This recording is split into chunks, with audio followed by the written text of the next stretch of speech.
name is Rachel Seneschal. Welcome to the KHL Update. I'm here with the co-directors of KHL.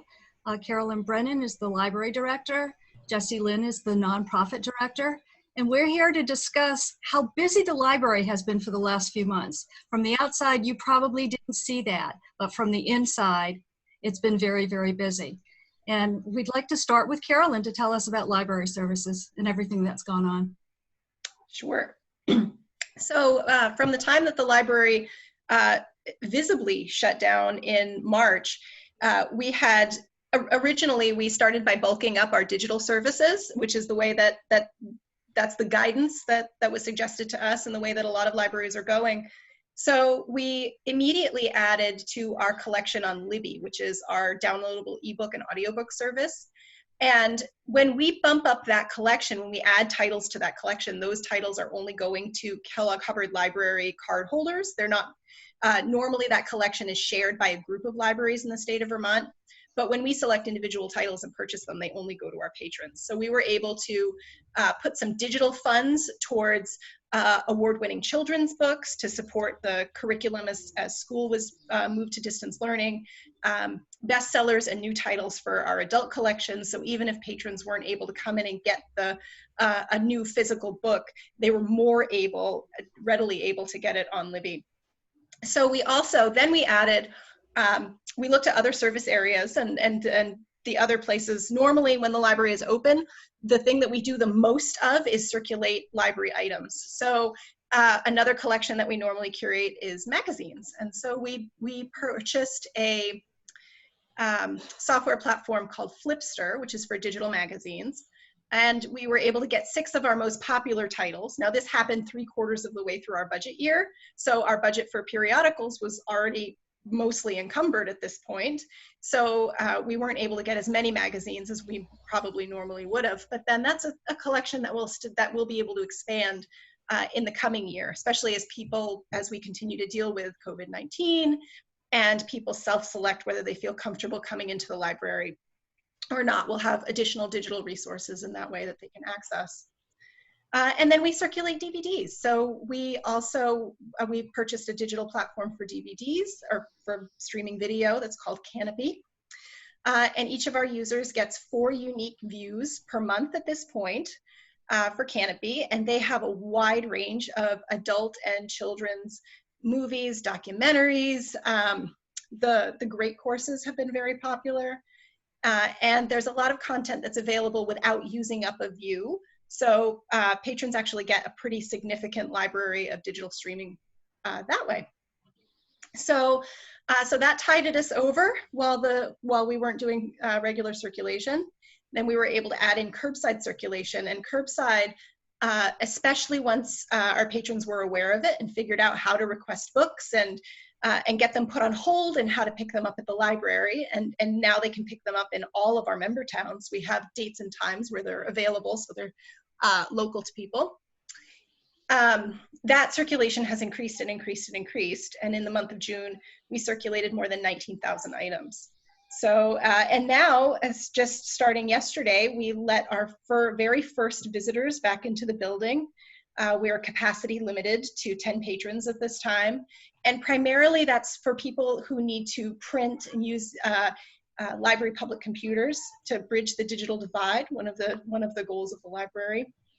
And so, or they can use the public bathroom. They can talk to a real live librarian in person and ask a reference question or a reader's advisory question. But they can't yet browse the stacks. And you can't request books and have us fill them immediately, because really our time, the librarians that are assigned to visitor management are really there to support computer users and to manage people accessing the space to make sure that all of the guidelines that we have in place are being followed. So we haven't quite worked that out yet, but we're hoping to continue to expand those hours and those services as we move forward. So Carolyn, do people who are coming into the library have to wear masks? Yes. Montpelier, the city of Montpelier has an ordinance in place, and the way it's worded is that you have to have a cloth face covering that covers your nose and mouth. So people are required to wear a form of a cloth face covering or mask that covers their nose or mouth when they come in the library. So that's something that we would have put in place even if it wasn't an ordinance. And how about hand sanitizer? When people come in, is there some available? There is. That was a Jesse item. Jesse has on the nonprofit end of things has been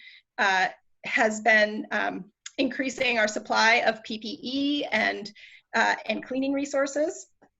So Jesse, where are they? You want to answer where the hand sanitizer is? Sure. So we have currently we have 2 wall-mounted hand sanitizers. So for people who can come into the building at this point, it's only 2 days a week to start. And you're coming in the Main Street entrance. And so we have a hand sanitizing station mounted to the wall just inside the entryway, so that the idea is when you come in, you could, push that and get hand sanitizer, sanitize. And then on your way out, you can also do that. The second location currently is outside of the main floor bathroom. So that's the one public bathroom that we have available. And the idea is that you can go in and use the restroom, and then you would wash your hands, hopefully, please do, in the bathroom. And then you would come out and you could sanitize after. So we have those 2 sanitizing stations. We have a couple more on hand, so that as the library is able to open up further, we would have more wall-mounted hand sanitizing available, for example, outside of the children's library. But that's down the road. We're not there yet. Mm-hmm. I know that the 2 of you have worked really hard to change what it looks like inside the library. You've moved furniture, you've moved chairs. Can you tell us about what people will see when they walk in the library today or tomorrow? It looks really open, for one thing. It's one of the incongruous things is that now that we've moved all of curbside circulation and that whole process up, we've moved it up to the children's library to open up the space for visitor access. And so even though the library is really hopping and busy, when visitors first walk in, they're going to see a building that looks very, very open and very empty. So as you said, we had to take the chairs and children's games and toys and all of those pieces downstairs. And for things that are that people come into frequent contact with, like toys, that's a huge sanitation issue right now. So we can't have those out. And then for the furniture, we're talking about having people in the space for a long period of time. And so the recommended practice is to take most of your chairs, or all of your chairs, and get them out of the way so that people can browse, they can come in and access, they can and conduct transactions. But unfortunately, it's no longer a space where people can hang out for an entire day or for hours at a time. So moving the furniture out is kind of the easiest way to encourage and ensure that, and to create additional open space so that people can maintain proper social distancing. And right now, people are asked to come and stay in the library for 30 minutes or less. Is that correct? Yeah, we've put 30-minute time limiters on our public computers, which are now out in the front reading room and in the main floor area of the library near the adult library circulation desk. Those computers are all spaced far apart, and so that has a 30-minute limit. And yeah, there's a 30-minute limit for anybody that's accessing the space, because most of the things that are allowable right now really won't take you 30 minutes anyway. Mm-hmm. So you mentioned curbside service, and I know that there are some changes coming up to help make that a smoother operation for both the staff who are doing it, putting it together, and also patrons. Can you tell us about the new changes that you're putting in place? Yeah, so we're trying to reduce our reliance on we're trying to streamline the process a little bit and reduce our reliance on the library phone lines. So we have a couple of phone lines that are regularly in operation at the library, and we're finding that they get clogged up very quickly, and that people then aren't able to call in and ask questions or access the building or access the librarians that are working.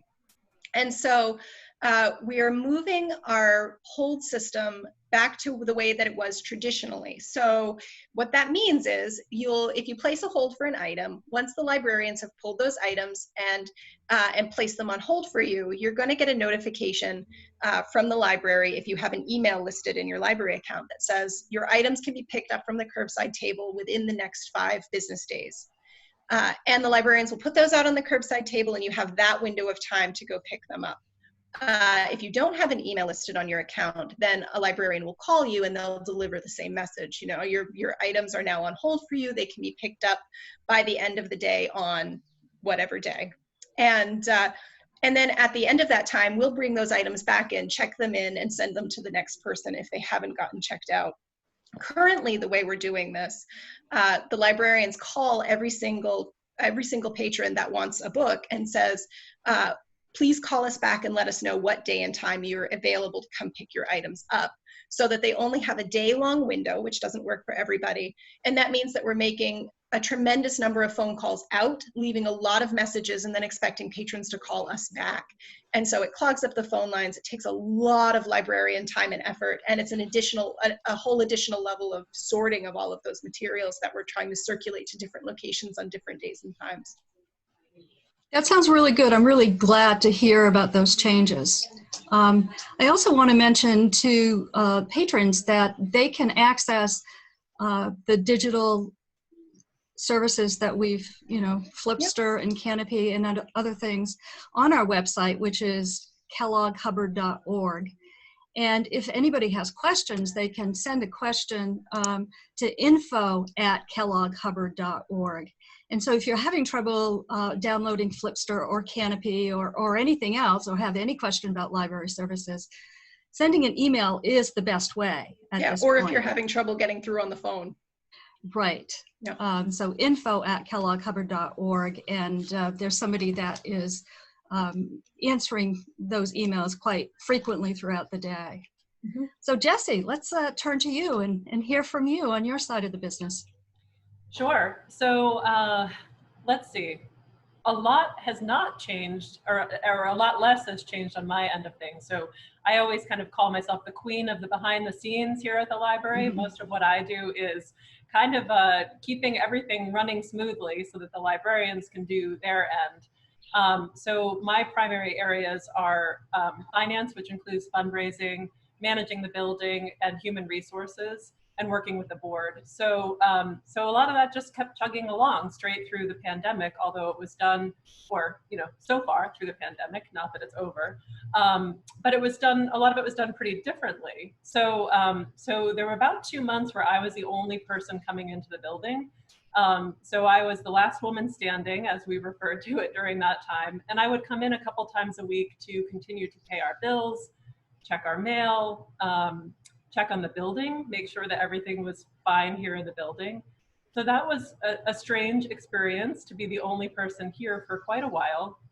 And actually, this is kind of an interesting mix with the three of us right now. It's a good illustration of what's been happening for our staff throughout this time period, which is I'm actually sitting here in the library. Rachel's working from home on her porch, which is lovely. Always. Full-time still. Carolyn's working from home today, and Carolyn and I are sort of alternating both working from home and working at the library. We have other staff who are doing similar things, and that's actually a great illustration, I mean, of what it's meant, of what the pandemic has meant for a lot of people in a lot of workplaces, and that's true for the library too. So in a lot of ways, a lot has not changed for me, but like a lot of people, things have gotten more complicated. We were lucky to have finished our last fiscal year, and we met our income goals for the year. We were incredibly grateful to the support of our donors who allowed that situation to happen. But we all know this is going to be a tough year ahead of us. So we have a reduced budget for our fiscal year that started July 1st. It's almost a 5% reduction. That's pretty typical for a lot of, I think, Carolyn, correct me if I'm wrong, I think a lot of libraries, that's kind of been a standard amount. Yeah, 5% is the standard that I've heard quoted the most frequently. Yeah, so that's about where we are here at the library for our fiscal year that we're just starting. And we're having to reimagine fundraising, which is Rachel's primary job, and I work with Rachel on that. But it's hard. Every single event that we used to do in person, we have to think about doing differently. And I won't say too much more because it actually be kind of fun to hear from Rachel a little bit about fundraising also. But yeah, so things are being done differently so far, and in how we're imagining the rest of 2020 and probably into 2021. And then the other big area that I work on a lot is the building management. And there was a period of time where we didn't have a whole lot of work being done because we weren't allowed to by the state. And then we were able to start to bring back contractors even before we brought back staff. So there are a few building projects that I was able to get done during that time. but it's like everything, it's much more difficult. So we have to, I have to make arrangements with the contractors. The building's locked. They have to be wearing a mask. I have to, we're keeping a building log, or Carolyn's actually the one keeping the building log, so that we have contact tracing for anyone who enters inside of our building on the staff and contractor end of things. And then we sanitize. So if a contractor comes in and they're doing their work for, you know, however many hours, when they leave, then I go behind them and I sanitize everything that they've touched to help protect other people who are using our building, like our staff primarily. So, so it's been more difficult. But that being said, we've gotten a few things done. We were able to complete the resurfacing of our basement floor. So if you were a regular basement user, a book sale user, or somebody who was using the basement meeting room space regularly, you'll see that when you walk down to the basement, it looks really different and really actually quite lovely. That floor is now redone. And then just last week, actually, we completed 2 building projects, more significant building projects. One was the installation of a heat pump in our Hayes room meeting room. So that primarily we wanted it for cooling, because that Hayes room meeting room can hold 75 or more people and it can get quite toasty. So that allows, with the push of a button on a remote, for that space to be cooled. And it could also be heated if it was not quite comfortable for people using that space. You can also warm up the space. So that was partially funded by a grant from the Vermont Arts Council, and it was also part of our Give the Library a Lift campaign. And the second project was also a Give the Library a Lift campaign project. We had masons here working. They had a big lift outside of the library all week last week. They fixed a chimney that was leaking some water into our basement. And they also repointed any deteriorated mortar on our historic building. So our beautiful 125-year-old 1894 building is now in very good, it was already in really good shape, but now any of those loose mortar joints have been repaired. So that's a taste of what's been going on in my end of things, but it's been busy straight through. Well, in one space where you and I are our areas will be interacting. So as we're figuring out how to safely reintroduce patrons into the space, then we've got to look at the elevator project coming up at the beginning of the fall. Yeah, so we have our biggest, so Give the Library a Lift. The lift is partly a facelift, but it's also an elevator. So we have the upgrade and modernization of our 40-year-old elevator as our biggest kind of project in that campaign. That's slated to begin at the end of August, early September. There's been some delays because of trying to get teams of contractors has gotten more complicated. The elevator company is running behind schedule, but it does seem, yeah, we've got a dog. Somebody just drove up in the driveway.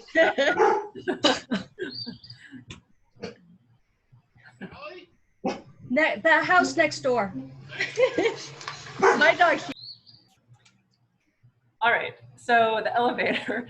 So we've got a big project coming up ahead, and one of the big pieces related to the elevator project is that the School Street entrance will have to be closed. So when we've been talking about reopening, we've been being mindful of the fact that we're going to have a closure on that side of the building. So rather than opening, closing, we're trying to plan our reopening around that upcoming project. I want to talk about 2 quick things in fundraising. One is that we had a paddleboard raffle online. It's the first time we've ever done it totally online or online at all. And the tickets were higher, they were $10, but we only sold 150 tickets. We sold them all in 3 days.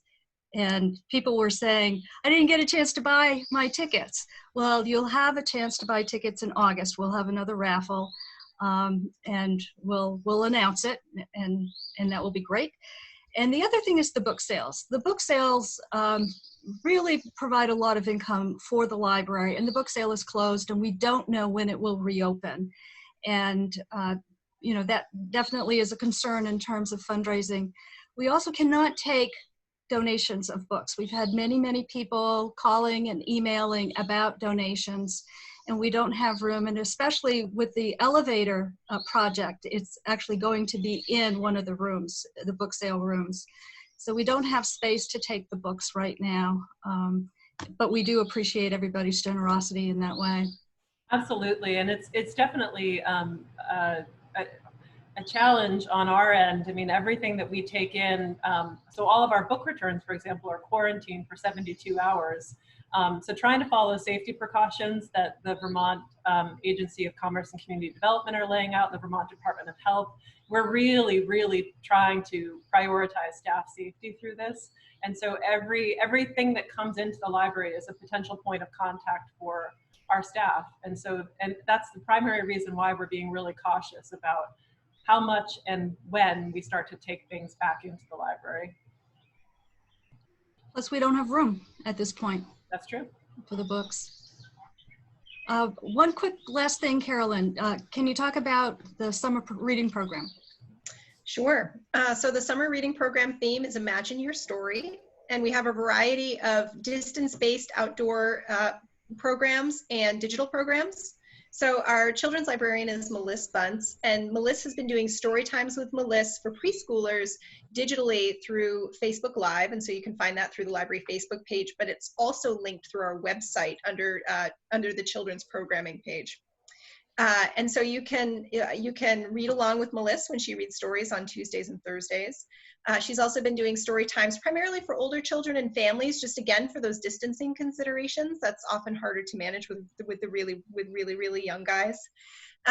So those we had our first one on the library lawn, and then we have those out in all of our member communities through July and August. We're also doing a book series, our storytime series called The Violin Family with Melissa Purley. We've got Harry Potter's birthday party coming up. We have STEAM programming digitally, where the last one, I think Melissa was making roller coasters, cardboard roller coasters out of recycled materials. That was very cool. And we had a concert from our former interlibrary loan librarian, Scott Lovelet, his band, Night Kitchen. Took me a minute there. And that's recorded on our website too. So we've had a nice mix. We are definitely conscious of the fact that a lot of parents are zoomed out with their kids. I have 2 kids and did the whole distance learning thing since March, and I completely understand wanting to get your kids out from behind the screen. So we are trying to do some of these outdoor distance-based programs and get people so it's not just all online. But we've got a really good mix of content. That's great. Well, I think that we've given out a lot of information today. I think it's been a good update, and I look forward to doing this again with the 2 of you, and we'll post it so that many people can listen to it. So thank you, everybody. Yeah, thanks, Rachel, and always feel free to reach out to either of us. We're very available and happy to hear from you. Yep, always. Thank you. Stay cool. Yeah, you too.